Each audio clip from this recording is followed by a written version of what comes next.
Bem-vindo ao podcast Estrangeiros e Peregrinos. A mensagem de hoje será apresentada por Dennis Allen.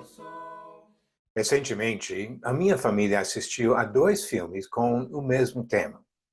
Foram histórias baseadas em casos reais de atletas que superaram condições consideradas impossíveis pela determinação, a garra e a cooperação de equipe. Chegaram a ser honrados em competições internacionais, lembrados em obras literárias e cinemáticas. A força deles foi a base da sua glória. 3 vezes, em um trecho de apenas 14 versículos, o apóstolo Paulo disse que se gloriaria nas suas fraquezas. Pode acompanhar em 2 Coríntios, onde ele disse, no capítulo 11, versículo 30, se tenho de me gloriar, vou me gloriar no que diz respeito à minha fraqueza. E depois, no capítulo 12, versículo 5, ele disse, desse eu me gloriarei, não porém de mim mesmo, a não ser nas minhas fraquezas. E novamente, no capítulo 12, versículo 10, ele disse, de boa vontade, pois, mais me gloriarei nas fraquezas, para que sobre mim repouse o poder de Cristo. O contexto dos comentários de Paulo esclarece sua mensagem. Alguns questionaram sua posição como apóstolo e tentaram prejudicar sua influência na pregação do Evangelho. Paulo apresentou sua defesa, que começa no capítulo 10 de 2 Coríntios. Ele repreendeu irmãos que usavam táticas carnais, mas ele mesmo recusou usar essas táticas. Olha o que ele disse em 2 Coríntios capítulo 10, do versículo 3 ao 6. Porque embora andemos na carne, não lutemos segundo a carne. Porque as armas da nossa luta não são carnais, mas poderosas em Deus, para destruir fortalezas.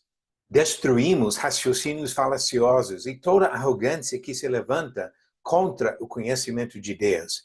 E levamos cativo todo pensamento à obediência de Cristo.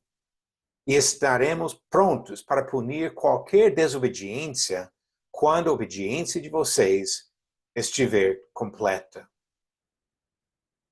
Pelos comentários dele, fica evidente que distorciam qualquer coisa que ele fazia ou que falava para desacreditá-lo.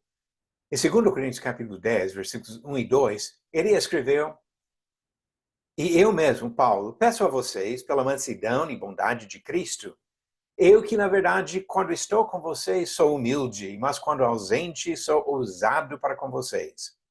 Sim, eu peço que não me obriguem a ser ousado quando estiver com vocês, servindo-me daquela firmeza com que penso que devo tratar alguns que nos julgam como se andássemos segundo a carne. Reclamaram que suas cartas eram severas, em contraste com a fraqueza da sua maneira de falar com eles pessoalmente. No capítulo 10, versículo 10, ele disse, alguns dizem as cartas são graves e fortes, mas a presença pessoal dele é fraca e a sua palavra é desprezível.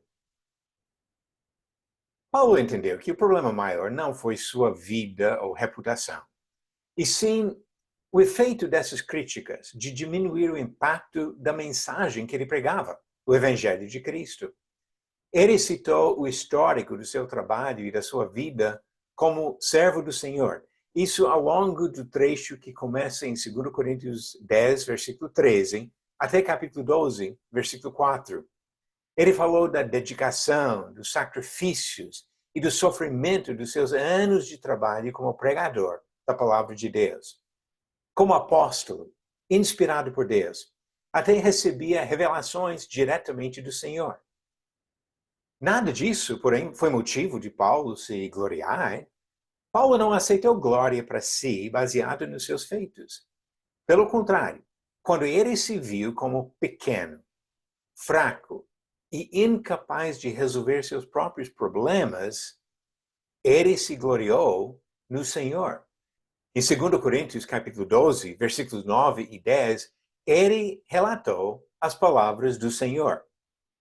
Então ele me disse, a minha graça é o que basta para você, porque o poder se aperfeiçoa na fraqueza. De boa vontade, pois, mais me gloriarei nas fraquezas, para que sobre mim repouse o poder de Cristo. Por isso sinto prazer nas fraquezas, nos insultos, nas privações, nas perseguições, nas angústias, por amor de Cristo. Porque quando sou fraco, então é que sou forte. Paulo rejeitou qualquer noção de autossuficiência e depositou sua confiança em Deus. Não é fácil admitir nossa própria incapacidade para podermos confiar totalmente em Deus. Pela garra e dedicação, atletas podem ganhar troféus, mas a vitória espiritual vem quando reconhecemos nossa dependência no Senhor e assim caminhamos para estar eternamente na presença do Senhor.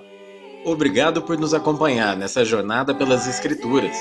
Volte amanhã para ouvir mais uma mensagem do podcast Estrangeiros e Peregrinos.